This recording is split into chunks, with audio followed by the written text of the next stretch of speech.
But yeah, as a general rule, you want to have a dynamic geofence around the user, which follows them. So we call it a safety bubble for purposes of marketing. And that safety bubble, when that interacts with the hazard or risk, that's when it triggers alerts for the worker.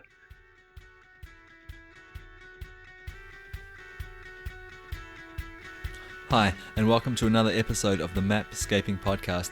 My name is Daniel, and this is a podcast for the geospatial community. Today, I'm talking to Clint, and Clint comes to us from a company called Safe4Me, and at Safe4Me, they've devised a system where they can deliver personalized risk assessment and risk alerts to users based on their location. It's a really interesting idea, and I hope you enjoy the interview.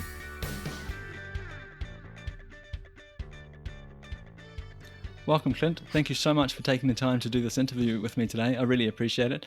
Now, you've started a company, or you're the founder of a company called Safe4Me. Can you tell us a little bit about it? Yeah, no worries, Daniel. Thanks for having me. Safe4Me uses data to protect people at work. So 820,000 injuries happen at work every day, and we try to stop people being injured by warning them before something happens. Might well be a warning about an asbestos location. It might be a dangerous dog. Perhaps it's a lightning strike. Some sort of specific piece of data that's really quite relevant to the worker to keep them safe. I think the key thing here that we're the people listening to this podcast are interested in is geospatial. And the thing that really interests me about what you're doing is that Safe4Me is like giving a risk assessment based on the location of the worker.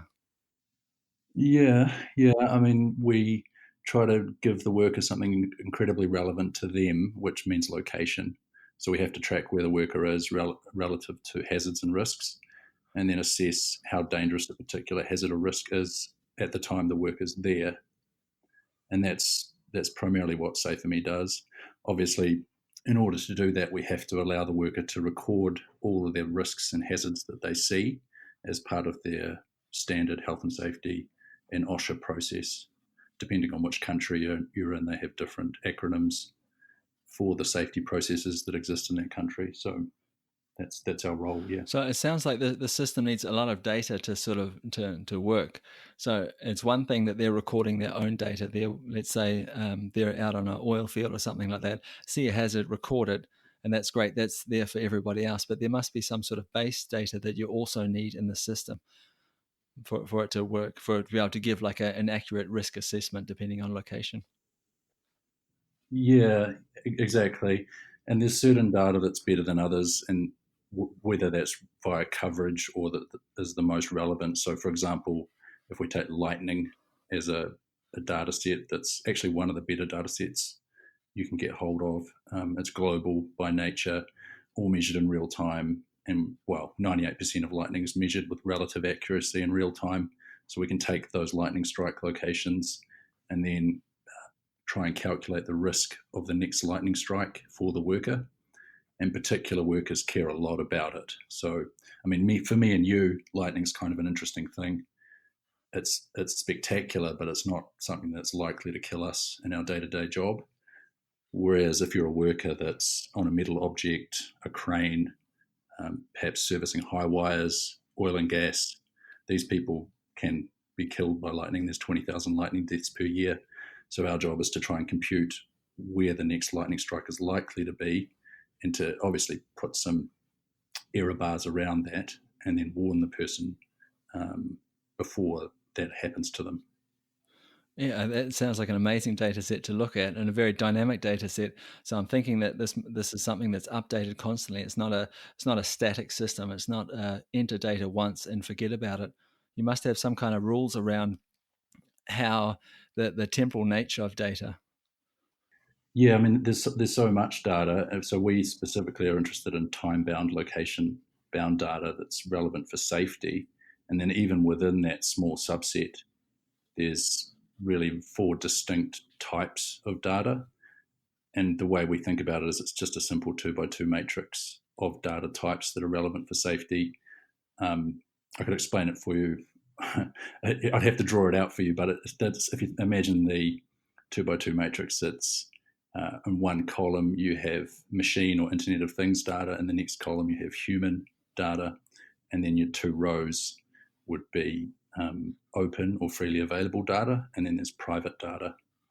And Say for Me has different methods to collect and share those four types, but within the data type. So to give you an example, Lightning would fit within Internet of Things proprietary or private data. Something like fire or emergency information is typically open and Internet of Things or machine based.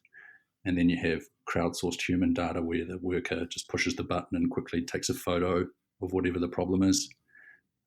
So there's various data types, and all of it is time bound and location bound, and it's specifically relevant to different types of workers. So in its own right, it's kind of a niche, super geeky area of data. Yeah, I think anytime you're trying to work with risk data, like risk is so personal as well. I'm assuming though the organization, whoever is buying the system and is going to set it up for their workers, has some sort of standards around risk. These are dangerous. These are less dangerous. These present no risk to us. So I could imagine that if they come with their own data, for example, that data is already categorized. But I think in general, risk is quite would be a really interesting data set to work with. Yeah, and then even within that, so there's always the danger itself, and then there's the risk, and they're actually subtly different data sets. So if you take the lightning example, there's the lightning strike, so the point-based data, and then from that strike we calculate the risk of the lightning. And if we're dealing with, say, a totally different data cornerstone, something like mine shafts or sinkholes, which we obviously sell to clients or help clients avoid as well. There's a mine shaft, and say it's a 200-meter mine shaft straight down. There's certain people who care a lot about not falling into that hole, that shaft, and the risk of the shaft is actually slightly larger than the hole itself. And that's an extreme example at the other end. And if you have something like a fire, for example, the fire has a location, and then there's the risk of the fire, which is typically downwind of the fire. So there's always the risk of the thing and then the thing itself, and you have to have both, and then track where the worker goes and give them an indication of the risk they're experiencing relative to the job that they're about to do. So it sounds like we're dealing with a lot of sort of geofencing here. But I think in terms of lightning or in fire, for example, it would have to be a dynamic geofence, would it not? Like these things move; they're not static. Of course, yeah. So lightning's a nice case where fire tends to be broken down by regions. So some regions or provinces are quite good at releasing real time fire data. Some regions have 20-minute delays and point based data, which is not as good. So it really depends. Different data has different quality globally, but yeah, as a general rule, you want to have a dynamic geofence around the user, which follows them. So we call it a safety bubble for purposes of marketing. And that safety bubble, when it interacts with the hazard or risk, that's when it triggers alerts for the worker. What could that alert look like? I'm assuming this is something like an app that is running on my phone, so it's a portable device. Yeah, exactly. So you're pushing alerts to the worker over the best method you can. So typically an app. So the client will have their own branded safety app. Basically, it's what we deliver. But it might be pushed over some other interface to the worker as well. But we have to have their location as a starting point. Yeah. Hey, I was thinking about this. We talked about this the other day in our pre-interview, and I was thinking about leveraging infrastructure as well, because infrastructure could present a risk. And specifically, what I was thinking about is the OpenStreetMap data set, and I was thinking about roads and Mm-hmm. traffic and that kind of thing. Now, Mm-hmm. I'm guessing here, but when you're talking about sinkholes and mine shafts, we're talking about people that are out in the field somewhere. Would that sort of Mm-hmm. infrastructure be relevant to risk? Yeah, I mean, yes and no. Some clients upload their own shape files to give the worker more context. So if you think of it from the user's point of view, they're staring down at a map with their location. They can see risks around them. They can click on the risk and understand what that risk is. And then behind the scenes, we're obviously measuring that experience and providing proof for the company that that worker has been made aware of a risk as they go about their job. So that takes care of a lot of obligations for the business automatically. but um, the actual infrastructure itself, we try to stay away from shape files. We do have them on the system. For context, we do try and stay away from asset tracking because that's a whole different area, a whole separate niche, which is complicated in its own right. Although there is some overlap, so I hope I haven't confused you, or not confused you. You obviously know you know what you're talking about, but I haven't been confusing to an outsider, I guess. But things like heavy machinery, we can see that happening. So tracking where heavy machinery is relative to the user, and then having some interaction between the geofences of each, the machine and the user, and giving both sides alerts where needed. That's kind of inevitable, but not quite where the market is yet. Do you think that kind of thing will sort of will come with time when we start moving into the Internet of Things, where every sort of device communicates with every other device, where that'll just be an expected thing that, of course, that heavy earth mover is backing. They can't see me, but I have a device in my pocket, so it's sending out push notifications to everything within a certain radius. Yeah, I mean, if you zoom right out, inevitably the virtual world protects people in the real world. But if you zoom into where we are today, it's pretty easy as product people like us to forget that workers in the field, your blue collar engineer, welder, plumber, roofer, scaffolder, these people, they're only just getting phones. Like the phones that are being rolled out last year, this year, and next year. So we've had smartphones for, well, I mean, I'm generalizing here, but I know I've had a smartphone for 5 odd years, maybe 7.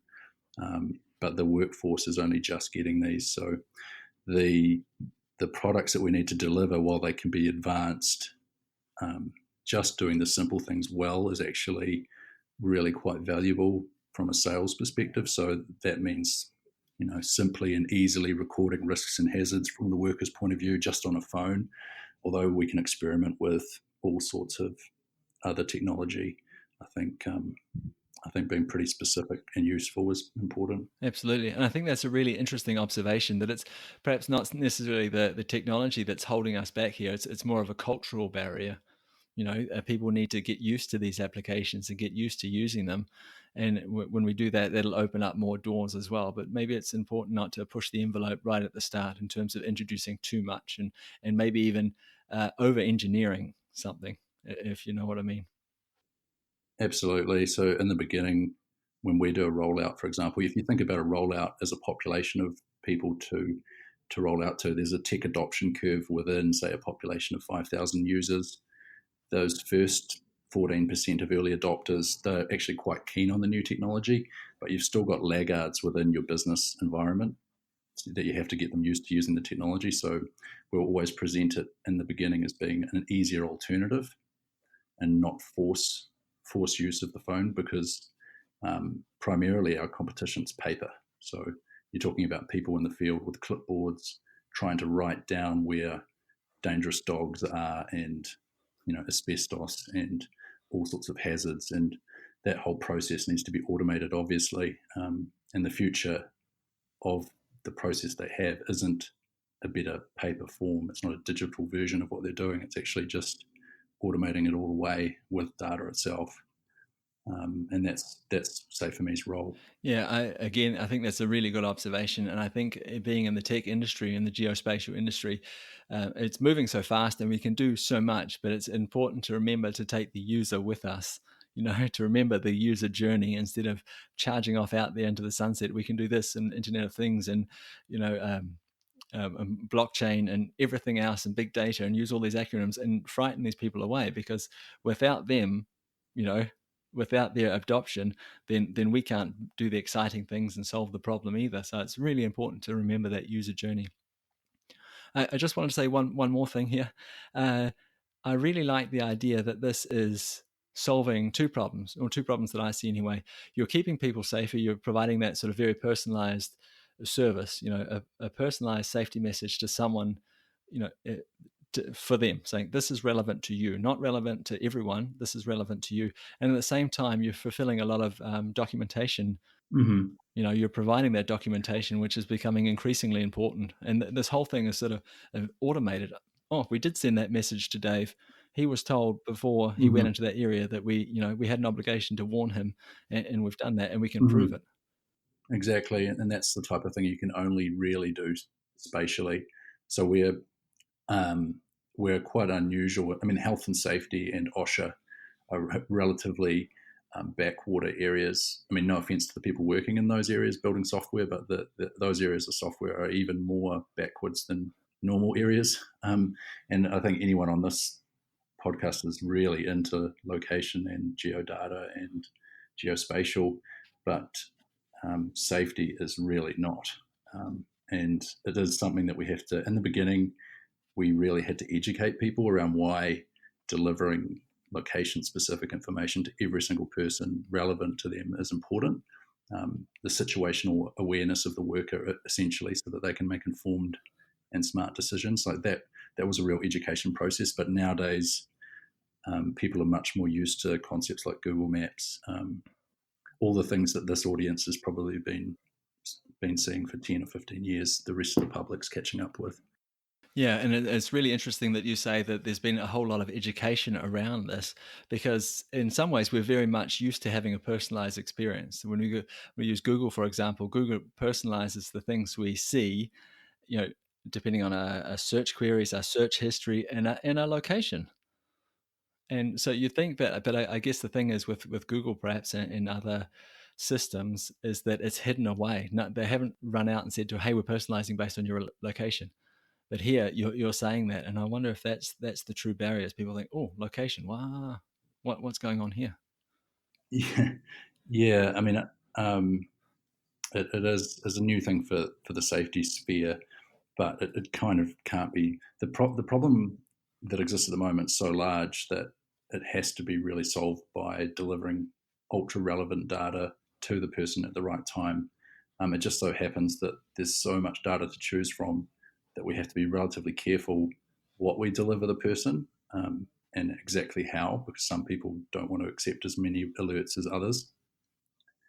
Um, but we think the problem can be solved, so we're just going about it step by step, really. Yeah, I think you're talking about ultra relevant data, and you're right, it is ultra relevant, and that's probably the only approach that's going to work in this situation. But it also raises a few questions around data privacy, for example. Like, I don't think anyone out there really wants to be tracked, or at least they don't want to be told that they're being tracked. How do you get around some of those issues around data privacy and maybe infringing on workers' privacy? Yeah, there's two major areas there. One is that we don't tell the business where the worker is, but the worker knows that we know where they are, and so we're sort of an intermediary between the business itself and the worker. What we found is that the workers don't want to communicate at all times where they are to their company, and the company is in charge of keeping the worker safe. So it's the company that pays us essentially, but even so, we don't tell the company where the worker is. Um, and then, secondly, there's some privacy issues around the hazards themselves. And our position on that is that hazards don't have privacy rights, people do. So what we find is with all these workers basically scurrying around, recording and taking photos of these hazards, a lot of businesses in the beginning don't necessarily want to share their hazards. They see it as information that might put them at risk, but it's actually the other way around. There's a fundamental need for these businesses to share their hazards and risks because, say, for example, if the public or another worker gets injured by the hazards the business already knows about, it puts them at great legal risk. So we do try and encourage customers to share their risks, but they don't have to. So that's a little bit of a transition that tends to happen with each customer. Okay, so it sounds like what you're trying to create there is like a crowdsourced data set of risk between these different organizations. Is that a correct way of sort of thinking of it? Exactly. The problem can't really be solved without data sharing. It just so happens that some parts of the safety process are incredibly private to a business, and some parts can be shared quite easily. And certain hazard types are much easier to share. So, a good example, something that's right on the edge actually, is something like dangerous dogs. Um, Something that's easy for a business to share is something like a mine shaft. So where it's not doesn't have a people component. to the data, and so they're quite comfortable sharing that from one business to another across the system. And then there's other data types where we have to strip out various metadata pieces to allow it to be shared between one company or another. Because when you're dealing with these massive businesses, they have offshoots and subsidiaries and all sorts of workers within their own business that aren't aware of all the risks the business itself knows about, and that's actually really dangerous. So what we find is these big businesses already have Internet of Things programs. They're already collecting data. They already know about every asbestos location in the United States, for example. And then they're tracking all this and adding to it in a control room type setting. And then the workers are out in the field and someone gets exposed to this risk and gets injured. Inevitably, there's a discovery process after the injury. There's a legal process, and then the business gets sued and has to settle. And it's not that the business didn't want to tell the worker, their own person, about the problem. It's just they weren't equipped to do it. So with whatever the data is, it's our job to try and share it with the right person at the right time, and that's our role, really. Yeah, and I think, and again, we're getting back to this idea of this personalized experience, like what is relevant for you in this location, and also, again, that idea of solving two problems at once, like providing the personalized experience, risk mitigation, and the documentation. Mm-hmm. Exactly. The admin load is so high to solve safety if you're doing it via the traditional method that it just actually can't be done properly. So if you think about the 820,000 people who are injured every day, injuries and accidents, we think of it as inevitable, but 50 years from now, people aren't going to die on the roads. People are going to be very unlikely to be injured at work, and the real question is how do we go about solving it? And it's got to come through a shared data set and specific alerting for each person.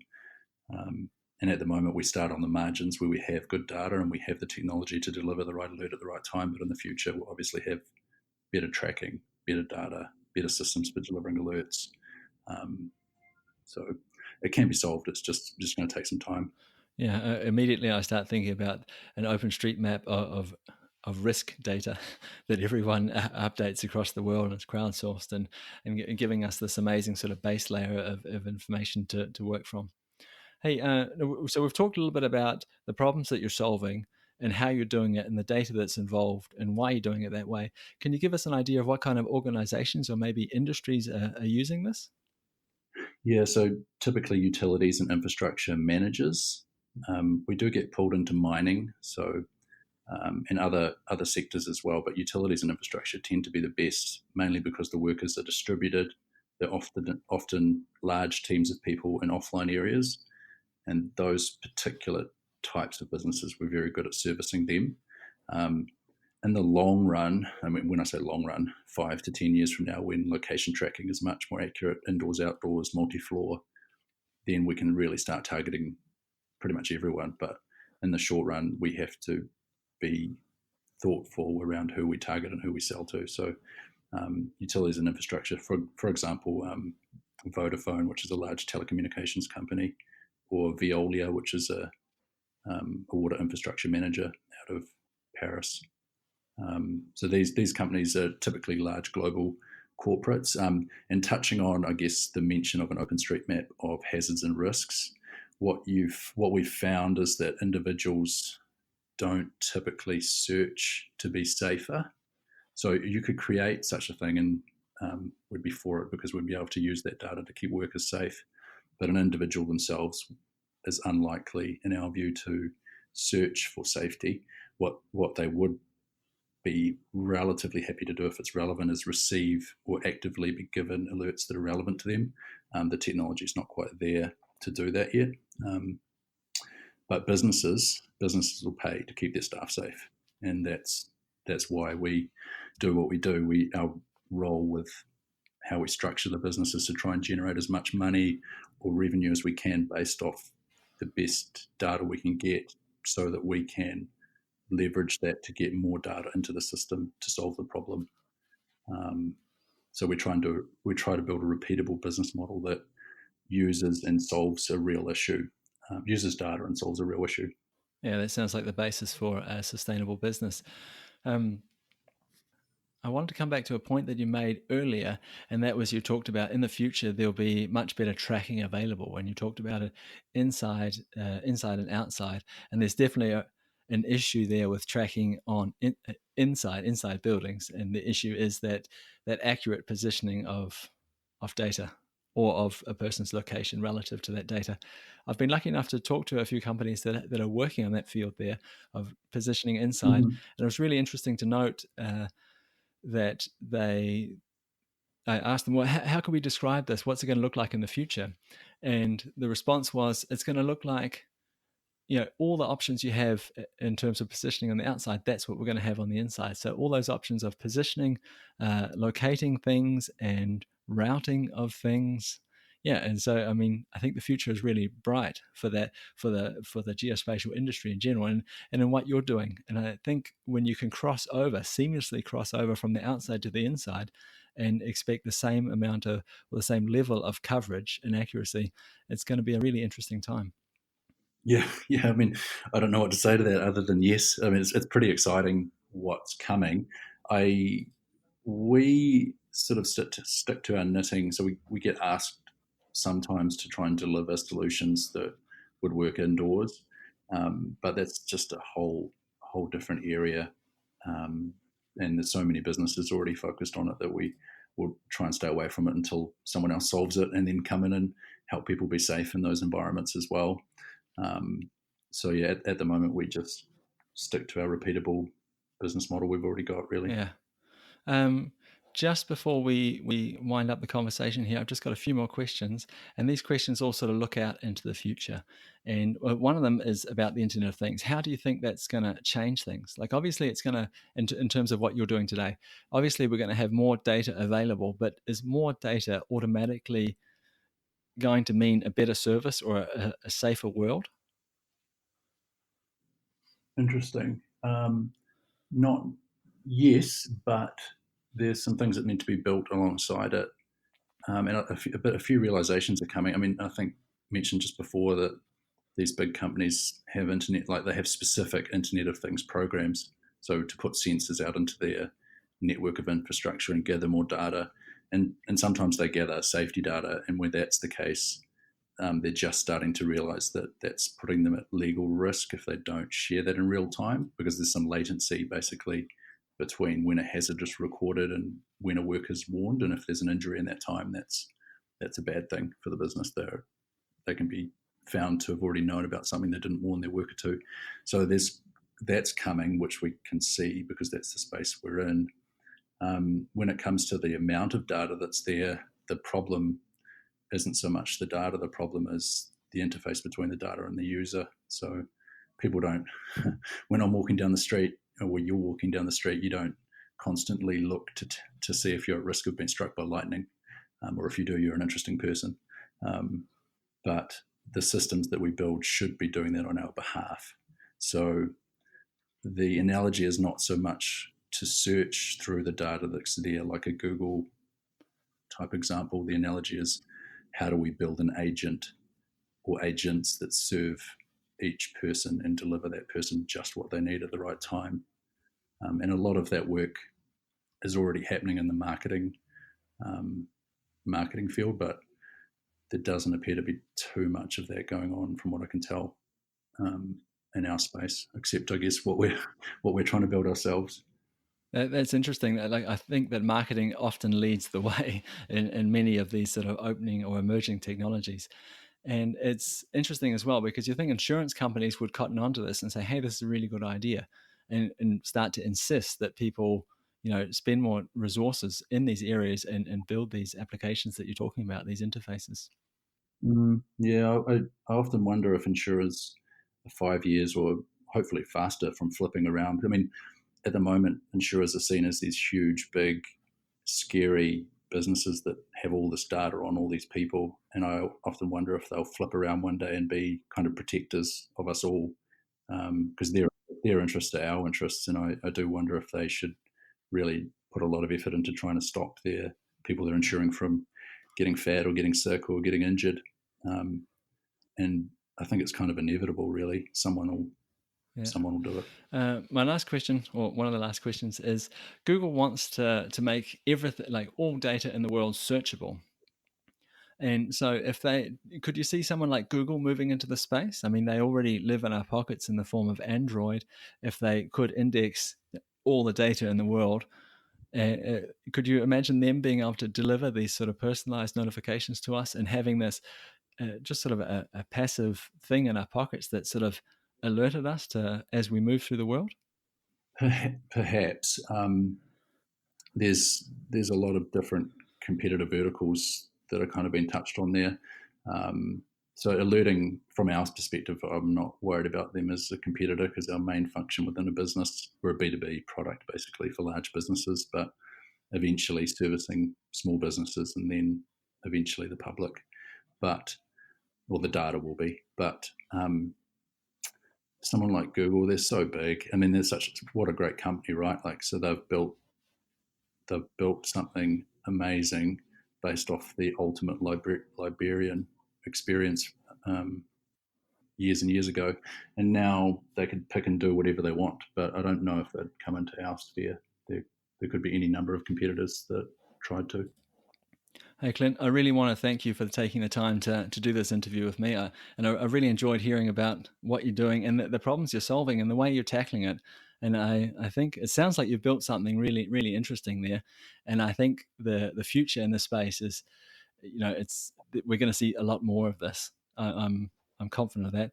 But before I say goodbye to you, can you tell us where we can go to learn more about you and what you're up to? Yeah, just Safer Me. So safer.me. And look at our services there. That's probably the best place to start, I suspect. Excellent. Thanks so much for your time. Really appreciate it. No worries. And that's the end of another episode of the Mapscaping podcast. My name is Daniel, and I really want to thank you for tuning in each week. It's greatly appreciated. If you want to reach out to me for whatever reason, you can find me on Mapscaping on Facebook and Twitter, MapView on Instagram, or swing by mapscaping.com, where we also have a full transcript of each episode of this podcast. Talk to you next week. Bye.